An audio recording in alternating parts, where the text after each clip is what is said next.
রাজনৈতিক দলগুলোর মাঝে মতানৈক্য হোক, কিন্তু কোনো কঠিন মতবিরোধ না হোক, এমন মন্তব্য করে এই মতানৈক্যকে গণতন্ত্রের সৌন্দর্য হিসেবে মনে করেন বাংলাদেশ জামায়াতের ইসলামীর আমির ডাক্তার শফিকুর রহমান। ভোরে হজরত শাহজালাল আন্তর্জাতিক বিমানবন্দরে সৌদি আরবে পবিত্র উমরা পালন এবং যুক্তরাষ্ট্র ও যুক্তরাজ্য সফর শেষে দেশে ফিরে তিনি এসব কথা বলেন। সরকার প্রবাসীদের ভোটার তালিকায় যুক্ত করলেও এখনও অনেক জটিলতা রয়েছে জানিয়ে জামায়াত আমির নির্বাচন কমিশনকে নির্ধারিত দিন থেকে আরও 15 দিন সময় বাড়িয়ে দেওয়ার দাবি জানান।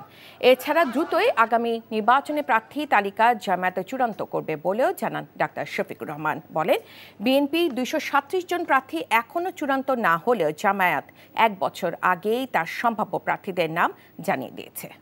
আমাদের মধ্যে মতানৈক্য হোক, তবে দোয়া করেন মতবিরোধ যেন না হয়। মতের ভিন্নতা থাকবে, এটাই গণতন্ত্রের সৌন্দর্য। সব দল তো এক দল নয়, সবগুলা দল ভিন্ন ভিন্ন, তাদের দৃষ্টিভঙ্গিতেও কিছু পার্থক্য থাকবে, এটাই স্বাভাবিক। আমরা সকলের মতকে শ্রদ্ধার সাথে দেখি, তবে আমরা নিজেরা যে মতটা প্রকাশ করি, আমরা চেষ্টা করি চিন্তা ভাবনা করে জাতির স্বার্থেই সেই মতগুলা প্রকাশ করার। অতএব মতানৈক্য এটা ডেমোক্রেসির সৌন্দর্য। এটার জন্য এখানে বিরোধ লেগে গেছে অথবা অনেককে একেবারে দেশ অস্থির হয়ে গেছে, আমরা এটুকু চিন্তা করতে রাজি নই।